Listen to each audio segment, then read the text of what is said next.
Modern history में हम एक कदम और आगे बढ़ते हैं। देखिए, आज से हम इंडियन नेशनल कांग्रेस के बारे में पढ़ेंगे।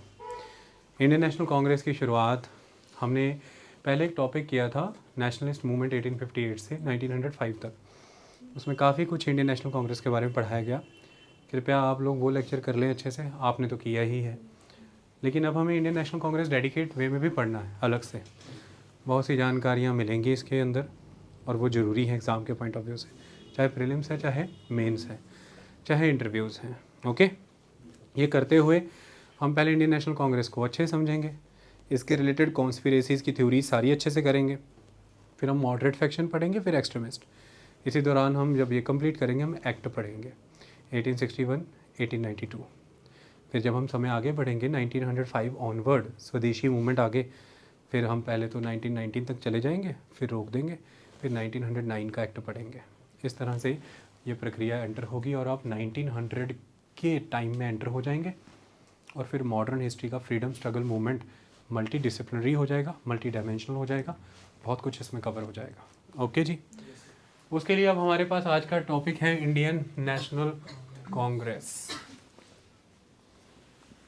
इंट्रोडक्शन की अगर हम बात करें तो किस चीज़ की क्या हम डिस्कशन करने जा रहे हैं इस समय। बेसिकली देखिए, इंडियन नेशनल कांग्रेस, जिसका शॉर्ट फॉर्म INC है, ये ऐसा माना जाता है कि भारत की आज़ादी में इसका बड़ा रोल है। जो स्वतंत्रता का हमारा संग्राम हुआ था, the freedom struggle of India, उसमें मेन रोल है। क्यों? क्योंकि ये पहली एक नेशनल लेवल की पॉलिटिकल ऑर्गेनाइजेशन बन करके आई।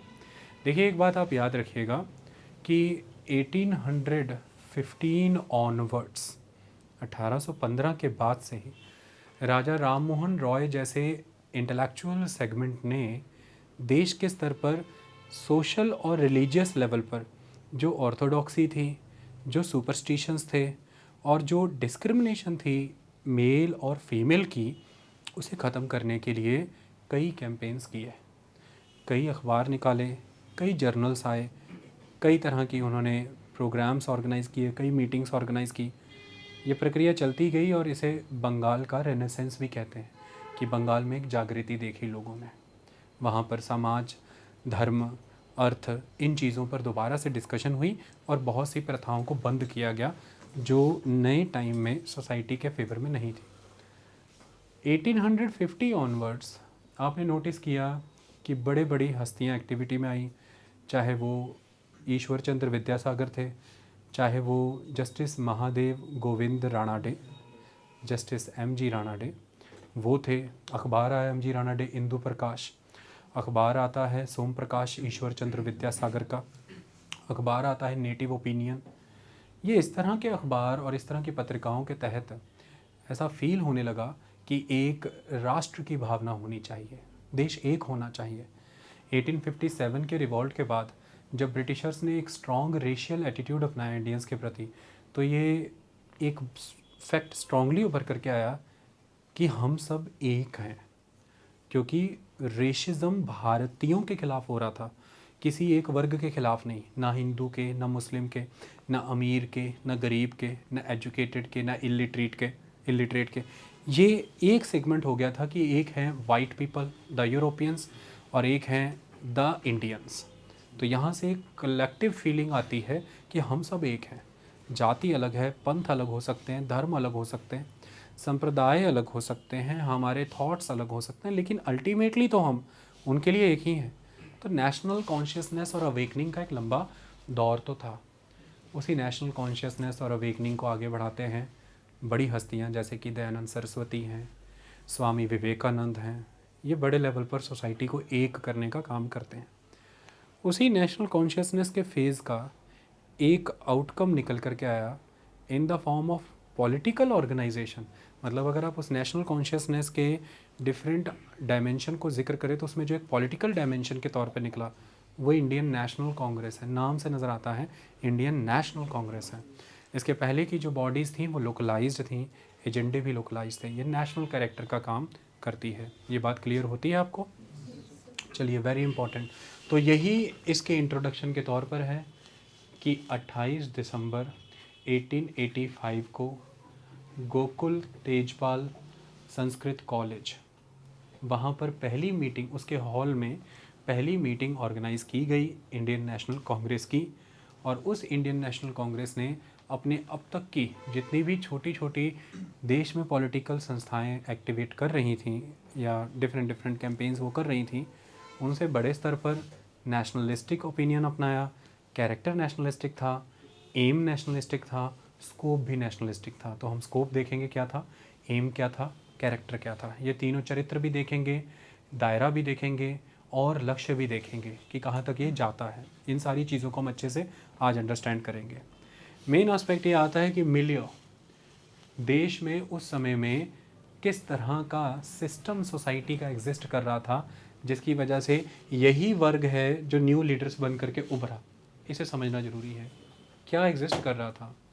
देखिए, ये जो भारत था इस समय में 1857 के रिवॉल्ट ने ये प्रूव कर दिया था कंट्री के सामने कि जो ओल्ड सिस्टम ऑफ एरिस्टोक्रेसी है, जो ओल्ड रूलर्स हैं, राजा, ज़मींदार हैं, जितने भी सामंत हैं, तो ये जो एक फ्यूडलिस्टिक सोसाइटी है, सामंतवादी समाज, ये अब देश को आगे नहीं ले जा सकता, नॉट एट ऑल पॉसिबल।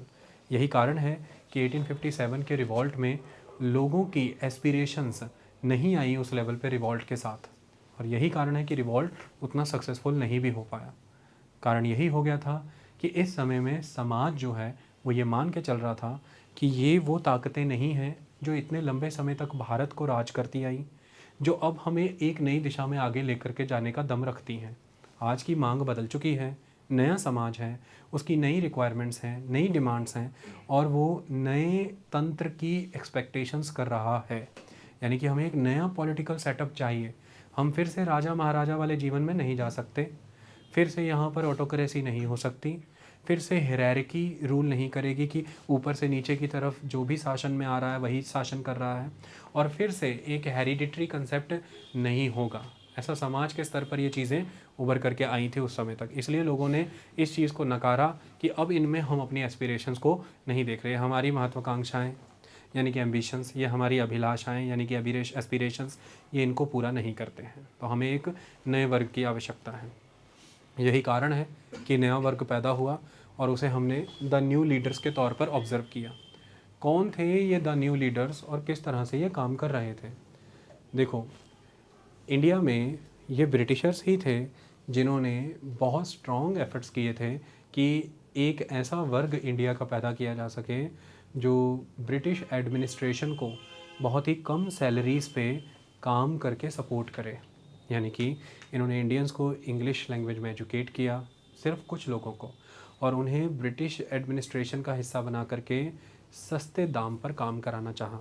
वो एक ऐसा भारत का वर्ग पैदा करना चाहते थे जो सोच से, समझ से, टेस्ट यानी कि स्वाद से, ओपिनियन से, टेस्ट से और थॉट प्रोसेस से ब्रिटिश हो, रक्त से यानी कि ब्लड से और स्किन से, चमड़ी से वो भारतीय हो, ताकि वो वर्ग हमेशा से ब्रिटिश सरकार, हमेशा तक ब्रिटिश सरकार को सपोर्ट करता रहे और ब्रिटिशर्स का इंडिया में एक परमानेंट रूल इस्टेब्लिश हो।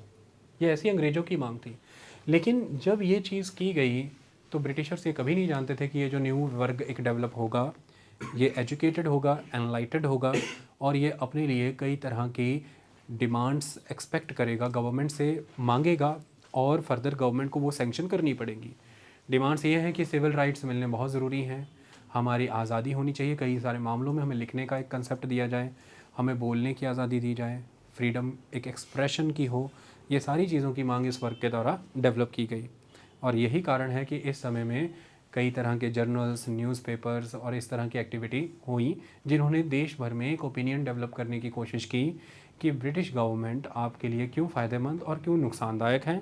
और वही ओपिनियन ने फाइनली इन लोगों को खड़ा किया एक अल्टरनेटिव प्लेटफॉर्म बना करके कि आप ज़्यादा वायबल ऑप्शन है हमारे लिए एज़ कम्पेयर टू ब्रिटिशर्स, तो आप देश को लीड करिए, हम आपके समर्थन में हैं। और वही वर्ग फिर कांग्रेस बना है। आई बात समझ में? तो ये जो न्यू लीडर्स थे वे ये बहुत यूनिक थे पिछले पुराने लीडर्स के कंपैरेटिवली। मतलब ये जो न्यू लीडर्स हैं ये रूलर्स नहीं हैं, ये राजा, ज़मींदार, लैंड लॉर्ड, ऑनर्स इस तरह की प्रक्रिया में नहीं रहते हैं। ये एक तरह से इंजीनियर्स हैं, लॉयर्स हैं, डॉक्टर्स हैं, तो ये प्रोफेशनल्स हैं। ये खुद को एजुकेटेड मिडिल क्लास के तौर पर बुलाते हैं कि हम एजुकेटेड हैं, हम मिडिल क्लासेस हैं। इनके प्रोफेशनल रूट्स बिल्कुल डिफरेंट हैं पहले वाले रूलर्स के कंपैरेटिवली, पहले वाले लीडर्स के comparatively. So they were very very different leaders. आई बात समझ में? शुरुआती दौर में जो लीडर्स पैदा हुए, वो लीडर्स में मेजॉरली जो लीडर थे वो सोशल रिफॉर्मिस्ट के तौर पर पैदा हुए। समय बदलने के बाद उन्हीं सोशल रिफॉर्मिस्ट में जो सामाजिक परिवर्तन करना चाहते थे या जो एक नया वर्ग पैदा हुआ, उसी में से निकल करके वो ज़्यादातर नेशनलिस्टिक हुए, पैट्रियाटिक हुए। तो ये न्यू लीडर में वेस्टेड इंटरेस्ट कम था, ये अपनी निजी स्वार्थ के लिए सरकार से मांग कम करते थे। ये सरकार से मांग करते थे पब्लिक इंटरेस्ट में, राष्ट्रीय हित में। ये अपने पर्सनल एजेंडा को सक्सेसफुल नहीं बनाना चाहते थे, ये पब्लिक ओपिनियन को फर्दर बढ़ाना चाहते थे, उसे आगे रखना चाहते थे। आई बात ये समझ में? ये इनका पहले वाले रूलर से डिफरेंट था। वो अभी समझ आएगा जब मैं छोटी छोटी एसोसिएशंस का जिक्र आपके सामने करूँगा, तो आपको पता लग जाएगा कि ये उनसे डिफरेंट क्यों थे। आई बात समझ में? तो ये एक नया नेतृत्व भारत को मिला, न्यू लीडरशिप भारत को मिली इन एजुकेटेड मिडिल क्लासेस के तौर पे। ये ऐसा मानते थे कि ब्रिटिश रूल एक लेवल तक देश में ज़रूरी है, क्योंकि यही ब्रिटिश रूल है जो इंडिया के ओल्ड डेकेडेंट किंगडम सिस्टम को ख़त्म कर सकता है।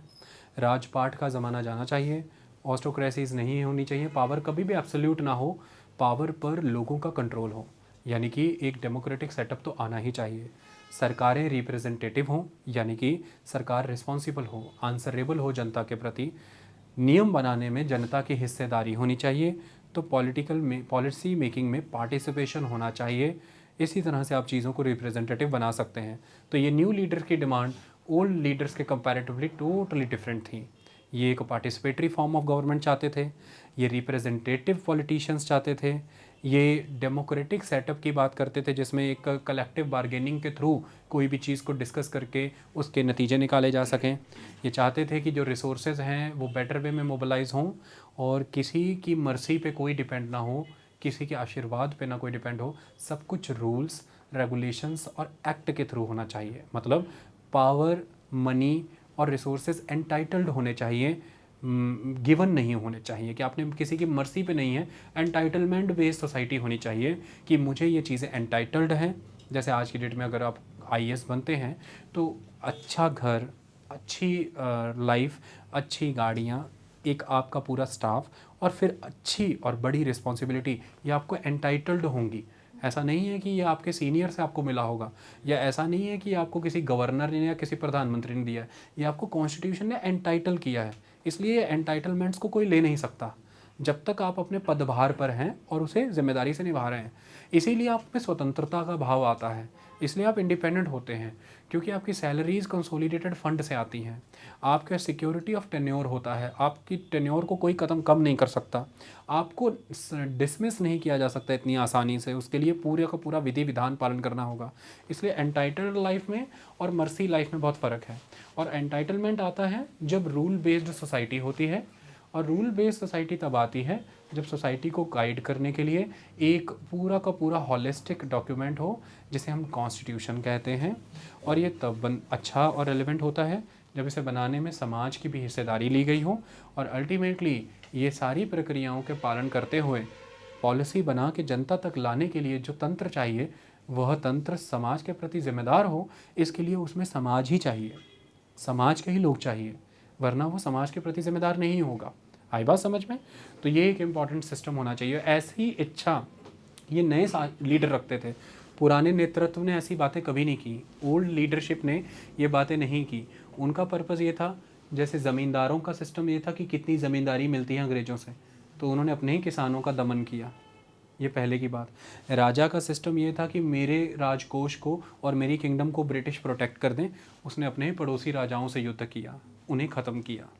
लेकिन उनसे बिल्कुल इतर ये अब बात एक राज्य की नहीं कर रहे, बात पूरे देश की कर रहे हैं। किस कॉन्टेक्स्ट में? क्योंकि ये एक जाति की, एक धर्म की, एक क्षेत्र की, एक संप्रदाय की बात तो कर ही नहीं, ये देश की बात, भारत की बात कर रहे हैं। तो अल्टीमेटली ये उनसे काफ़ी हॉलिस्टिक थे, काफ़ी कॉम्प्रिहेंसिव थे, और इसलिए ये ऑटोमेटिक ही न्यू लीडर बने, क्योंकि लोगों को इन्हीं में अपनी एस्पिरेशंस नज़र आई कि ये हैं जिनमें अब दम है, जो एक मॉडर्निस्टिक सोसाइटी की तरफ लेकर के जा सकते हैं हमें, और फ्यूचरिस्टिक गवर्नमेंट इनके पास है जिसमें हमारे भी कुछ अधिकार होंगे। वापस से वही 200 साल पुराना जो दकियानूसी सिस्टम देश में औरंगज़ेब की मौत से लेकर के अब तक चलता आ रहा है, वो नहीं दोहराया जाएगा और हम इससे बेटर होंगे, आगे बढ़ेंगे। आई बात समझ में? आर्ट एंड लिटरेचर, ये इंडियन नेशनल कांग्रेस के बनने में ये सारी चीज़ें योगदान है, इसलिए मैं इनको पढ़ा रहा हूँ। क्योंकि इंडियन नेशनल कांग्रेस रातों रात बनी हुई कोई एक आर्टिफिशियल बॉडी नहीं है। इंडियन नेशनल कांग्रेस एक ऑर्गेनिक बॉडी है जो ऑटोमेटिकली बनी है पूरी कंट्री के एस्पिरेशंस को रिजेंबल करने के लिए। इसलिए 1885 से है, अब तक थी और देश को अब तक है, आज़ादी दिलाने का काम है उनके ऊपर। So it is a very much organic. And Indian national Congress एक पार्टी ना होकर के एक मूवमेंट थी। मैं जस्टिफाई करूँगा कि ये मूवमेंट क्यों थी, ये कैसे एक पूरी की पूरी एक मूवमेंट है, एक माहौल है।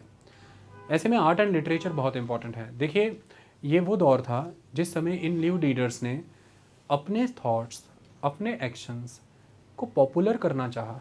मतलब ये है कि इन्होंने अपनी एक्टिविटीज़ को एक नई फॉर्म दी। वो फॉर्म इन्होंने आर्ट के थ्रू और लिटरेचर के थ्रू दी ताकि इनकी एक्टिविटीज़ पॉपुलर हों। कोई भी चीज़ जब तक पॉपुलर नहीं होगी, मतलब जो पॉपुलेशन को समझ ना आए, जो जनता के बीच में ना जाए, आई बात समझ में? मशहूर करना है अगर चीज़ को, तो आपको उसे पहले तो जन लोगों तक ले जाना होगा। और जब तक आप उसे लोगों तक नहीं ले जा पा रहे हैं, कम्युनिकेट ही नहीं कर पा रहे हैं, तो फिर फ़ायदा क्या, आप में क्या टैलेंट है? तो for the better communication, for the better mobilization of the thought, for the better mind of the people, for the better thought process, better analysis of the society, इन्होंने अपने डीप थॉट्स को, deep analysis को simplified version में उन ways के through लोगों के बीच रखा जिन वेज़ के थ्रू लोग बातें समझते थे। जैसे इन्होंने पोएम को विकसित किया, पोइट्री डेवलप की, प्लेज ऑर्गेनाइज करने शुरू किए, नाटक करने शुरू किए। इन्होंने उस समय में बड़े लेवल पर न्यूज़पेपर्स लॉन्च किए, जर्नल्स लिखने शुरू किए, मैगज़ीन्स, और ये सब बड़े स्तर पर इंग्लिश और लोकल लैंग्वेजेस में करना शुरू किया ताकि हमारी रीच लोगों तक हो। इसमें कई सारे काम आपने देखे भी हैं आर्ट एंड लिटरेचर के अंदर। सबसे इम्पॉर्टेंट अगर हम आर्ट एंड लिटरेचर में देखें तो नील दर्पण, दीनबंधु मित्र के द्वारा 1860 में इंडिगो फार्मर को जब उनका प्लांटर यानी कि उनका मालिक उनसे बंधुआ मजदूरी करा रहा है नील की खेती में, तो उनकी किस तरह से दुर्व्यवस्था हुई और उनकी हालत ख़राब हुई फाइनेंशियल आस्पेक्ट में, हर आस्पेक्ट में, सोशल आस्पेक्ट उनका चला गया। इस चीज़ को नील दर्पण में बड़े ज़बरदस्त तरीके से चित्रित किया है दीनबंधु मित्र ने, और नील दर्पण एक बड़ा प्ले माना गया 1860 के दौर में। इसने इस चीज़ को, इस दर्द को लोगों तक पहुंचाया, वरना ये नहीं पहुंच सकता था। इसी तरह से बंकिम चंद्र चटर्जी का 1882 में आया आनंद मठ नाम का उपन्यास, नॉवल, जिसमें पहले से ही 1875 में उन्होंने लिख रखा था वंदे मातरम। ये वंदे मातरम पॉपुलराइज हुआ और आज की डेट में आपका नेशनल सॉन्ग है वो। इस वंदे मातरम ने पूरे देश को एक साथ जोड़ने का बड़ा काम किया उस समय में, और इसी के माध्यम से लोगों में आज़ादी की लौ जली, तो लोग एक हुए, आपस में पॉपुलर हुए, वो जुड़ पाए बंकिम चंद्र चटर्जी के कॉज से। अदरवाइज़ अगर वो जुड़ ही ना पाते तो वो आगे क्या ही कर पाते। ये एक इम्पॉर्टेंट चीज़ है। यही वो समय है जब आपको कई तरह के पॉपुलर डांस फॉर्म्स भी देखने को मिलेंगे, पॉपुलर म्यूज़िक। आज आपके सामने दो चीज़ें हैं, क्लासिकल है, पॉपुलर है। क्लासिकल चीज़ों को ही इस दौर में बड़े स्तर पर पॉपुलर करके लोगों के बीच लाया गया। आपको बहुत से महोत्सव नज़र आएंगे। जैसे अगर मैं आपको बाल गंगाधर तिलक के बारे में बताऊं तो बाल गंगाधर तिलक गणेश उत्सव और जन्माष्टमी मनाया करते थे। ये दोनों, बाल गंगाधर तिलक ने गणेश उत्सव शुरू किया है, ये बात आपको पता होनी चाहिए। ये वो इसलिए मनाते थे कि वो लोग गैदर होने चाहिए। लोगों को पता था लोगों को अगर एक साथ लाना है तो आपको उन थॉट्स को इंजेंट करना होगा जो सोसाइटी और रिलीजन से बड़ी स्ट्रांगली कनेक्टेड हैं, और लोगों में एकता की भावना तब आएगी। तो उनके द्वारा इस तरह के त्यौहार मनाना ये बड़ी बात हुआ करती थी। यही वो समय है जिस समय में 1866 ऑनवर्ड्स मेले लगा करते थे। बंगाल के जो नॉवलिस्ट लोग हैं, जो एजुकेटेड लोग हैं, वो किसान मेला और इस तरह के मेले लगा करके लोकल आर्ट एंड क्राफ्ट को, लोकल नॉलेज को आगे लाना चाहते थे। लोगों को, इनके दो पर्पस होते थे। पहला तो ये जो मेले लगाए जाते थे, इन मेलों का पर्पस ये हुआ करता था कि लोग एक दूसरे के साथ जुड़े, इन मेलों में आके मेल हो लोगों का, जहाँ से शब्द मेला आता है। लोगों का मेल हो इन मेलों में आकर के, एक दूसरे के साथ थॉट्स एक्सचेंज करें अपने, और प्लस ये मेले सपोर्ट करेंगे उनके बनाए आर्ट एंड क्राफ्ट को। मतलब ये लोग स्वदेशी का विचार कर रहे थे, स्वदेशी प्रमोट कर रहे थे। यानी कि अगर आप इंडियन नेशनल कांग्रेस की पहले की ग्राउंड्स की बात करें तो ग्राउंड्स बोगस नहीं थी, लोग कंस्ट्रक्टिव थे। उन्हें पता था कि अगर ब्रिटिश राज को उखाड़ना है उसका तंत्र उखाड़ना पड़ेगा। तंत्र इस बात पे खड़ा है कि उसका व्यापार, उद्योग, धंधा बड़े लेवल पर भारत में जमा पड़ा है, उसको तभी ख़त्म किया जा सकता है अगर उसे अल्टरनेट किया जाए किसी चीज़ से, और वो है स्वदेशी। तो इन मेलों का बड़ा रोल ये होता था कि लोग अपना लोकल प्रोडक्ट बनाएंगे, वो इन मेलों में बिकेगा। और आज भी आप देखें बड़ा डेवलपमेंट हो गया फिर भी मेले लगते हैं, और मेलों में आप नोटिस करें वेंडर के तौर पर कौन लोग आते हैं जो उन मेलों में सामान बेचते हैं। तो वो सामान जब बिकेंगे तो उन लोगों का रोज़गार चलेगा, वो अल्टीमेटली उन चीज़ों को विकसित करेंगे, लोग स्वदेशी के प्रति ज़्यादा जागरूक होंगे और उस समय के बरतानिया सरकार को नकार देंगे, ख़त्म कर देंगे। इस तरह की प्रैक्टिसेस थी और इसी मेलों में नृत्य होते थे, गायन होता था, पोएट्री पढ़ी जाती थी, नुक्कड़ नाटक वगैरह जैसी चीज़ें हुआ करती थी, और वही आगे जा कर के आपकी देश की आज़ादी का आधार बने। उसी को बाद में फ्रीडम फाइटर्स ने यूटिलाइज़ किया, दैट्स इट। और ये बंगाली लोग किया करते थे बड़े स्तर पर। तो इस तरह के मेलों का बड़ा रोल रहा है भारत में। इसी तरह से न्यूज़पेपर एंड जर्नल्स के तौर पर सबसे इम्पॉर्टेंट, मैंने न्यूज़पेपर एंड जर्नल्स में आपको बता दिया था कि किस किस भाषा में कौन कौन से न्यूज़पेपर आए, किस किस तरह का सिस्टम आया। बंगाल के क्षेत्र की बात करते हैं तो वहाँ पर आपको पता है हिंदू पैट्रियट एक बहुत इंपॉर्टेंट न्यूज़पेपर के तौर पर उभर करके आया था, द हिंदू पैट्रियट, मैंने आपको पढ़ाया था ना। मद्रास की बात करें तो मद्रास में द हिंदू काफ़ी फेमस हुआ था, ये भी इम्पॉर्टेंट चीज़ है। इसी तरह से बॉम्बे में अगर आप बात करें तो आपको याद होगा बॉम्बे कौन कौन से न्यूज़पेपर थे। बॉम्बे हेराल्ड एक न्यूज़पेपर था, और कौन से न्यूज़पेपर थे, तो पढ़ लिया करो अच्छे से वरना फिर कोई फ़ायदा नहीं है चीज़ों का। समझ आई बात। तो डिफरेंट स्टेट्स, डिफरेंट प्रोविंसेस में डिफरेंट न्यूज़पेपर निकलते थे, उनका अपना महत्व हुआ करता था उस समय में। डिफरेंट भाषाओं में न्यूज़पेपर निकलते थे। भारतेंदु हरीश चंद्र को ये ज़िम्मा जाता है कि वो फादर ऑफ हिंदी लैंग्वेज माने जाते हैं, और उन्होंने हिंदी भाषा में पत्र प्रकाशित करने शुरू किए उस समय में। ऐसे में कई पत्र आए जिनमें भारत मित्र, हिंदुस्तान, जगत मित्र, इस तरह के अखबार हिंदी लैंग्वेज में छपने शुरू हुए। इसी तरह से उर्दू भाषा में भी अखबार आया करते थे। उर्दू भाषा में कौन सा अखबार आया करता था? हाँ, जामे। हाँ जी, कौन से अखबार आते थे? जामे जहाँ नुमा, ये उर्दू अखबार आया करता था। तो इस तरह से डिफरेंट लैंग्वेजेस में, डिफरेंट रीजन से, डिफरेंट पर्सपेक्टिव से कई तरह के न्यूज़पेपर उस समय में लॉन्च हुए, और ये न्यूज़पेपर बहुत कारगर थे सरकार की सभी नीतियों को जनता के सामने रखने के लिए, पहला आधार। दूसरा, जनता क्या सोच रही है वो एक ग्रुप से दूसरे ग्रुप तक कनेक्ट करने के लिए। पूरी कंट्री वाइज डिफरेंट रीजन्स में लोगों की सफरिंग्स सेम है क्योंकि रूलर सेम है, ये एक दूसरे रीजन को बताने के लिए, और लोग क्या सोच रहे हैं ये सरकार को बताने के लिए, लोगों को एजुकेट करने के लिए कि बेटर वे ऑफ लाइफ क्या होता है, किस तरह के अधिकार आपके पास होने चाहिए, ये सारी चीज़ें बताने के लिए। और देश के जितने भी स्वतंत्रता संग्रामी थे, डिफरेंट पॉकेट्स में स्कैटर्ड थे, उन सभी लोगों को आपस में जोड़ने के लिए कि पूरे देश भर में ये न्यूक्लियस की तरह काम करें, लेकिन आपस में ये एक सिंगल बॉडी के तौर पर कनेक्ट हों, और वो बॉडी है थॉट्स, और थॉट्स जुड़ेंगे किसी न किसी इंफॉर्मेशन डिसैमिनेशन नेटवर्क के थ्रू, और वो न्यूज़पेपर और जर्नल्स बने थे उस समय में।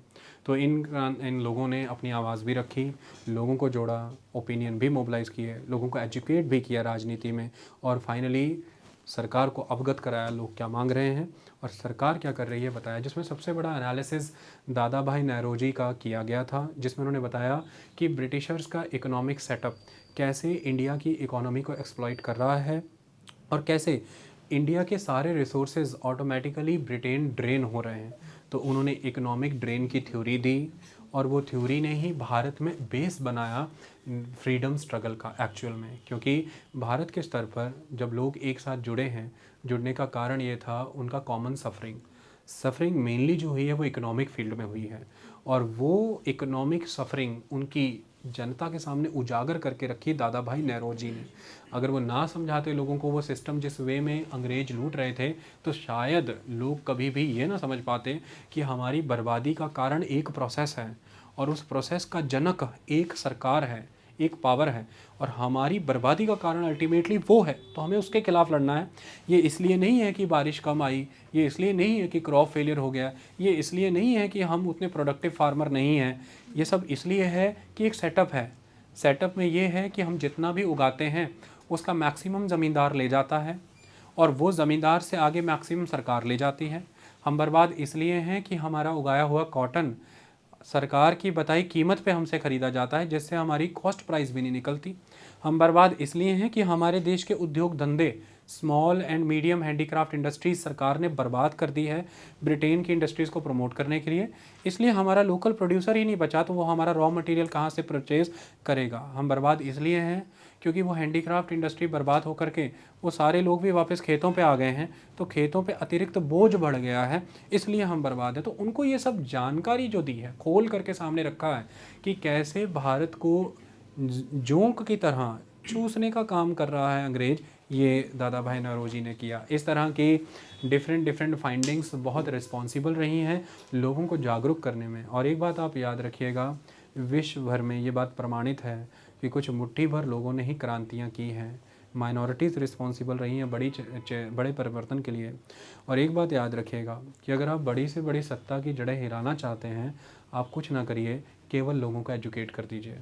अगर लोग एक बार एजुकेट हो गए, सत्ता हिल जाती है, ये मैं आपको क्लियर कर दूं। और यही उस वक़्त हुआ। इन लोगों ने अपने अखबार, अपने जर्नल्स से लोगों को शिक्षित किया, उनको अंग्रेज़ी शासन का दोहरा चरण दिखाया कि किस तरह से वो हिपोक्रेट हैं, डबल स्टैंडर्ड अपनाते हैं। उनको ये बात दिखाई कि कैसे अगर आपके देश में आपकी गवर्नमेंट होती तो वो आपसे कलेक्ट सारा रेवेन्यू आप पे खर्च करती, आपका बेटर इरीगेशन होता, बेटर रोड ट्रांसपोर्ट होता, बेटर पोर्ट डेवलपमेंट होता, बेटर इंडस्ट्रीज़ होती। कैसे यहाँ की इंडस्ट्रीज़ को हम इंपोर्ट ड्यूटीज़ लगा करके फॉरेन प्रोडक्ट्स पे प्रोटेक्शन प्रोवाइड करते, कैसे हम उन्हें प्रोडक्शन सब्सिडीज़ देते कि वो बेहतर पैदावार कर सकें। ये सारी चीज़ें होती अगर आपकी देश की आपकी सरकार होती। ये सारी चीज़ों में अवगत इन लोगों ने अखबारों के माध्यम से लोगों को किया है, तो ये इनका बड़ा रोल माना गया है। पॉलिटिकल एसोसिएशंस बिफोर 1885, ये समझना बहुत ज़रूरी है। देखिए, ऐसा नहीं है कि पहली एसोसिएशन भारत में कांग्रेस हुई है। इंडियन नेशनल कांग्रेस से पहले भी आपको कुछ एसोसिएशंस भारत में देखने को मिली हैं। जैसे 1937 में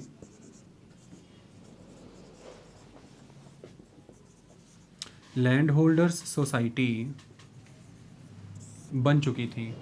ये लैंड होल्डर सोसाइटी मोस्टली ज़मींदारों की सोसाइटी हुआ करती थी और ये ज़मींदारों के हित में ही काम कर रही थी। ये बात आपको याद रखनी है।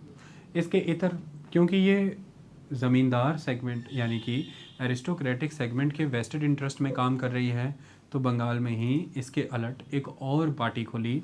ये मैंने 19 लिख दिया था ना, तो ये 18 लिख लेना, 1837। ओके, तो इसी समय में 1843 में एक पार्टी बनती है, वो है बंगाल ब्रिटिश इंडिया सोसाइटी। ये बंगाल ब्रिटिश इंडिया सोसाइटी है 1843 की। इसका एजेंडा लैंड होल्डर सोसाइटी की तरह नैरो नहीं है, ये वाइडर एस्पेक्ट्स पे बात करती है। पहले तो ये सारी पब्लिक के विषय में बात करती है, सिर्फ ज़मींदार के विषय में बात नहीं करती। तो इसकी popularity as compare to land holder society ज़्यादा हुई, इसे ज़्यादा लोगों ने स्वीकार किया और ये स्ट्रॉन्ग हो गई। एक समय पे 1851 में इन दोनों का मर्जर हुआ और दोनों मर्जर होकर के बनी बंगाल ब्रिटिश इंडिया एसोसिएशन। दोनों मर्जर होकर के बनी Bengal British India association. Bengal British India association एक इम्पॉर्टेंट पार्टी थी और इसका एक इम्पॉर्टेंट रोल भी था। किस सेंस में? देखिए, आप सब जानते हैं कि अंग्रेज़ी सरकार भारत में जब शासन करती थी तो अल्टीमेटली उसकी होम कंट्री तो ब्रिटेन थी और वहाँ पर एक पार्लियामेंट था। पार्लियामेंट से कानून बना करते थे जो ब्रिटेन पे लागू होते थे और ब्रिटेन की पूरे वर्ल्ड में जो अलग अलग कॉलोनीज़ थी उन पे भी लागू होते थे। कॉलोनीज़ में ऑस्ट्रेलिया भी था, अफ्रीका भी था और ऐसे में इंडिया भी एक कॉलोनी था। बंगाल ब्रिटिश इंडिया एसोसिएशन क्यों बनी थी उस समय और क्या हुआ इसका? तो ब्रिटिश पार्लियामेंट जो भी कानून लाती थी अलग अलग कॉलोनीज़ पे लागू होता था, अफ्रीका पे, ऑस्ट्रेलिया पे, इंडिया पे भी। तो वो जो पास करती थी वो एक्ट होते थे और ये बारी बारी आते थे। ऐसे में 1813 में एक एक्ट आया जिसे कहा गया चार्टर एक्ट 1813। ठीक इसी तरह से एक एक्ट आता है 1833 में, 20 साल के बाद। तो इसी तरह से एक एक्ट पेंडिंग था, 1853 में आना था। तो 1853 का जो एक्ट आना था उसके लिए ये लोग चाहते थे कि हम पहले ही ब्रिटेन में अपना पॉइंट ऑफ व्यू वहाँ पर रखें और हमारे मुताबिक कुछ नियम उस एक्ट में डाले जाएं जो हमें लाभ दे सकें। इसलिए ब्रिटिश इंडियन एसोसिएशन बनाई गई जो वहाँ जाके लॉबी कर सकें और अपने हित में कुछ नियम पास करा सकें। ये चीज़ें रिवील होती हैं, ये डॉक्यूमेंट से मिलती हैं और इन्हीं डॉक्यूमेंट्स को, इन्हीं पिटीशंस को पढ़ करके पता लग जाता है कि उस समय में इस एसोसिएशन की आइडियोलॉजी क्या रही और ये किस दिशा में काम कर रही है। आई बात समझ में? तो इन्होंने किन क्षेत्रों में सवाल किए उस समय में? इन्होंने एक मांग ये रखी उस समय में कि जो यहाँ पर लोकल गवर्नमेंट सिस्टम है इंडिया का, वो लोकल गवर्नमेंट सिस्टम को ज़्यादा रिस्पॉन्सिबिलिटी दी जाए, उनको ज़्यादा काम दिया जाए, उनको ऑर्गेनाइज़ किया जाए और उसकी एडमिनिस्ट्रेशन में ज़्यादा इंडियंस का पार्टिसिपेशन हो। नेचुरली पता लगता है इन्होंने ये मांग क्यों रखी होगी, क्योंकि लोकल गवर्नमेंट में पुराने ज़मींदारों का, पुराने नवाबों का, पुराने राजा महाराजाओं की दबिश थी। लोकल गवर्नमेंट माने कि पंचायतें गांव की और शहरों की लोकल बॉडीज़, और ये कह रहे हैं कि उनको ज़्यादा ताकतें दी जाएं, उनको ज़्यादा ऑर्गेनाइज़ किया जाए और उसमें ज़्यादा एडमिनिस्ट्रेटिव पार्टिसिपेशन की जाए इंडियंस की। तो मतलब हमें ज़्यादा जगह दी जाए ताकि हमारा लोकल क्षेत्र पे अधिकार ज़्यादा बढ़ जाए। ये इनके वेस्टेड इंटरेस्ट को दिखाता है। चलो फिर भी ये ठीक है कि इंडियनाइजेशन करने की बात एटलीस्ट हो रही है चीज़ों को, तंत्र को। सेकंड इनकी मांग ये थी कि जो इंडियन इंडस्ट्री है उसे प्रोटेक्शन दिया जाए। तो उसका भी मतलब इनका यही है कि इंडियन इंडस्ट्री, मतलब उस समय में क्योंकि इन्हीं लोगों का मेन रोल होता था, चाहे वो हैंडीक्राफ्ट इंडस्ट्री थी या दूसरी इंडस्ट्री थी, तो इनको ये था कि इससे हमारे ट्रेड कमर्स बढ़ेंगे और ये मेनली ट्रेड कमर्स सेगमेंट से ही बिलोंग करने वाले लोग थे जो इसके मेंबर थे। तीसरा इसका कहना ये था फार्मिंग में जो भी फार्मिंग के राइट्स हैं, वेस्टेड राइट्स हैं, वो कंजर्व किए जाएं, यानी कि ज़मीन पे जो अधिकार मालिकाना बनता है उन्हें कंजर्व किया जाए। मतलब इसमें इन्होंने बहुत ही परिवर्तन नहीं मांगे, जो सिस्टम ट्रेडिशनल चलाया है ब्रिटिशर्स ने उसे कोई फर्दर कंटिन्यू किया जाए। अगली इनकी मांग ये थी कि भारत में जो किसान हैं, पीजेंट, उनकी पोजीशन सुधारने की कोशिश की जाए, क्योंकि पीजेंट ख़त्म हो चुका था पूरी तरह से और पीजेंट ही अगर वर्क नहीं करेगा तो फार्मिंग कैसे आगे ग्रो करेगी, और फार्मिंग ही ग्रो नहीं करेगी तो वही तो रेवेन्यू का सोर्स है इनके लिए भी और वही रेवेन्यू का सोर्स है अंग्रेज़ों के लिए भी। तो वो ये कह रहे हैं कि पीजेंट को इम्प्रूव करो, तो ये पीजेंट के हित के लिए नहीं कि इनकी इनकम का सोर्स इम्प्रूव हो, इसलिए कह रहे हैं कि पीजेंट के हित में आप काम करो। और ये कह रहे हैं कि सरकार सेंट्रल लेजिस्लेटिव लेवल पर, जो सेंटर लेवल पे जो कानून बनाने की बॉडी है, लेजिस्लेटिव बॉडीज़ हैं, उनको मोर ओपन करें टुवर्ड्स द इंडियंस, तो हमें भी उसमें पार्टिसिपेशन दिया जाए। इस तरह की मांगे करते ये उस समय में नज़र आए। इनसे ये पता लगता है कि एक लेवल पे मांग तो हो रही है देश में कि जो तंत्र अंग्रेज़ों ने दिया है इसी तंत्र में हम आगे बढ़ना चाहते हैं। एक लॉयल्टी भी नज़र आ रही है ब्रिटिशर्स के प्रति कि भैया हम आपको एक्सेप्ट कर रहे हैं कि आप एक सिस्टम हमें प्रोवाइड कर रहे हैं, लेकिन उसमें मांग सीमित है, चाहे ट्रेड तक, चाहे कॉमर्स तक, चाहे लोकल बॉडी में अपनी पार्टिसिपेशन या लेजिस्लेटिव बॉडी में पार्टिसिपेशन। लेकिन इसमें से भी पॉजिटिव देखना चाहिए, वो ये कि एक रिप्रेजेंटेशन की बात तो हो रही है कि भाई हम लोगों को रिप्रेजेंट करें। तो लेजिस्लेटिव बॉडीज़ को अगर एक्सपेंड करेगी सरकार तो मतलब उसमें इंडियंस को इंडक्ट करेगी, तो मतलब उन्हें मोर रिप्रेजेंटेटिव बना रही है ना।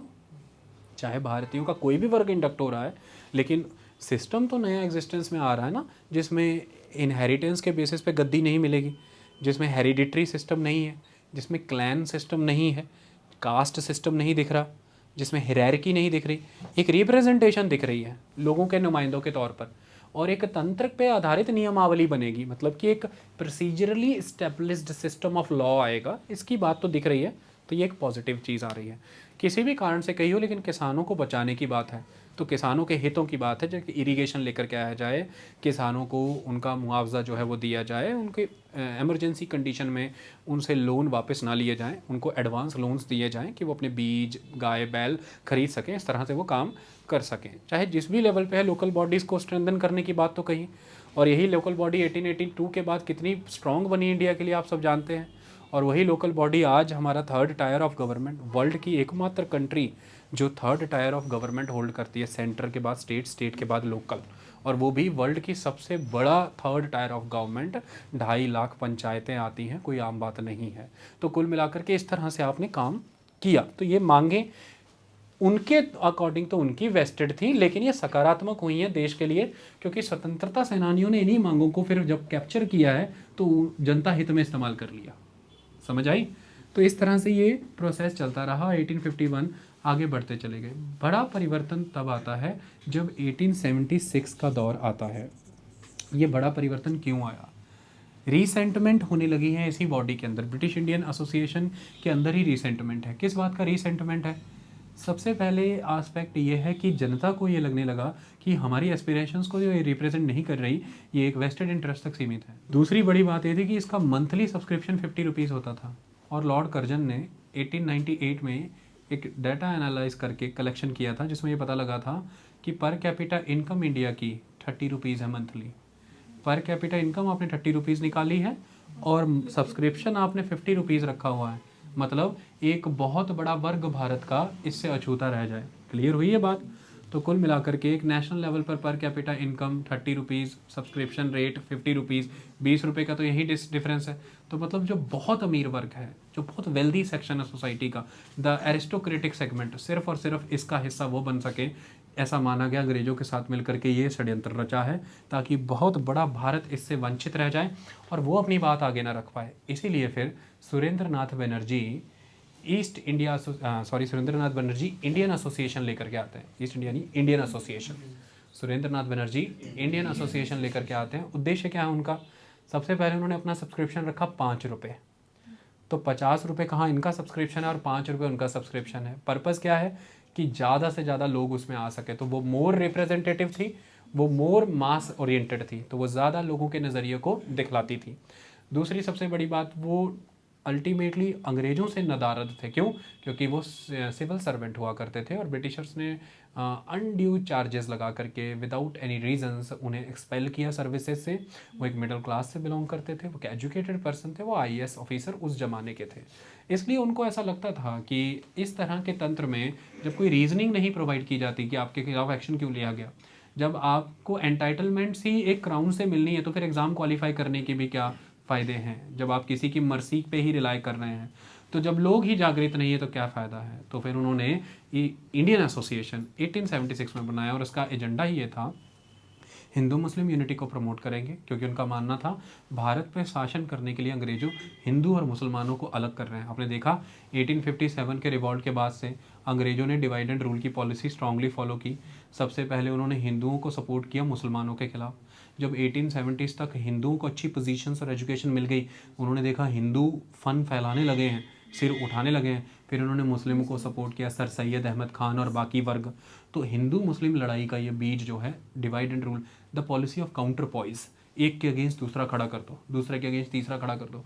सुरेंद्र नाथ बनर्जी जानते थे ये अंदरूनी कमज़ोरी हमें पूर्णतः ख़त्म कर सकती है अगर हम इसी पॉलिसी के तहत आगे परस्यू कर गए। इसलिए उन्होंने हिंदू मुस्लिम यूनिटी की बात की सबसे पहले। सेकंड, उन्होंने लंबे दौर भारत के किए। इन सभी भारतीय दौरों के तहत उन्होंने मास कनेक्शन किया। तो सुरेंद्र नाथ बनर्जी वो पहले हैं जिन्होंने मास कनेक्शन का कंसेप्ट लाए और लोगों तक उन्होंने अपनी बात फैलाई कि भाई आपको क्या अंग्रेजी शासन से एक्सपेक्ट करना चाहिए, क्या वो आपको डिलीवर कर रहे हैं, क्यों आप इतनी मर्सी में जी रहे हैं और क्या हमें एक साथ होकर के काम करना है। और सुरेंद्र नाथ बनर्जी ने कहा कि इंडिया यूनाइटेड है, तो यूनाइटेड इंडिया की बात सुरेंद्र नाथ बनर्जी ने कही। उन्होंने सारी इंस्पिरेशन ली थी मजीनी से, जोसेफ मजीनी। ये कौन है? जिन्होंने इटली को यूनिफाई किया था। तो इटली के यूनिफिकेशन से उन्होंने इंस्पिरेशन ली, यूनाइटेड इंडिया की बात की उन्होंने, मास कनेक्टिविटी की बात की उन्होंने, स्वदेशी की बात की उन्होंने, मैंने बताया पीछे पत्रकार भी आपको स्वदेशी की बात करते चले आए, भारतेंदु हरीशचंद्र भी स्वदेशी की बात कर रहे थे, सब लोग स्वदेशी की बात कर रहे थे, हिंदू मुस्लिम एकता की बात की उन्होंने। तो ये एक इंडियन एसोसिएशन ने काफ़ी बड़े लेवल पर चीज़ों को परिवर्तित किया, ये बड़ी बात है। सिस्टम आगे बढ़ता चला गया। इसी प्रक्रिया के तहत जब देखा गया कि भारत में कैंपेन करके बात ही नहीं बनेगी, हमें प्रोपेगेंडा ब्रिटेन में भी करना पड़ेगा, तो 1866 में ही फिरोज शाह मेहता थे। फिरोज शाह मेहता भारत छात्र थे उस समय में सारे, तो फिरोज शाह मेहता हुआ करते थे, बदरुद्दीन तैयब जी हुआ करते थे, दादा भाई नेरोजी हुआ करते थे, इन और मोहनलाल घोष हुआ करते थे। मोहनलाल घोष कह रहा हूँ, नहीं, मनमोहन घोष, मनमोहन घोष, द्वार दादा भाई नेरोजी, फिरोज शाह मेहता, बदरुद्दीन तैयब जी, ये छात्र थे उस समय। इन स्टूडेंट्स ने ब्रिटेन में भी ईस्ट इंडिया एसोसिएशन बनाया, ब्रिटेन में, लंदन में, ताकि वहाँ की जनता को भारतीयों के हालात बताए जा सके, उनको बताया जा सके कि ईस्ट इंडिया कंपनी और फर्दर अब क्राउन कैसे वहाँ पर लोगों को कोई सिविल राइट नहीं देता, कोई अथॉरिटी नहीं देता। वहाँ के लोगों पर इनको एक बिलीव था कि लोग जस्ट हैं, लोग फेयर हैं, वो बात को मानेंगे, समझेंगे और पार्लियामेंट पे प्रेशर क्रिएट करेंगे कि ऐसा ना किया जाए भारत के साथ। तो इसलिए ये प्रोपेगेंडा सिस्टम वहाँ पर करने की कोशिश उस समय में की गई। ऐसा नहीं है कि सिर्फ यही बॉडीज़ इस समय में खड़ी हो रही थी, और भी बॉडी बहुत सी खड़ी हुई। यही वो समय था जिस समय में पूना सार्वजनिक सभा खड़ी हुई है, और पूना सार्वजनिक सभा इम्पोर्टेंट पर्सन कृपलानी, पूना सार्वजनिक सभा, जस्टिस राणा डे पूना सार्वजनिक सभा से जाने जाते हैं, एक इम्पॉर्टेंट पर्सन हुआ करते थे। तो पूना सार्वजनिक सभा ने ही वो बॉडी का रोल प्ले किया जिसने सबसे पहले इस बात की जिम्मेदारी ली कि जब कभी आगे जाकर के इंडियन नेशनल कांग्रेस का फर्स्ट सेशन होगा, ये महाराष्ट्र में ही इसलिए हुआ है क्योंकि पूना सार्वजनिक सभा ने ये जिम्मेदारी ली थी कि हम ये सेशन पूना में ऑर्गेनाइज कर देंगे, सारा फंड हम मोबिलाइज करेंगे और सारा खर्चा हम करेंगे।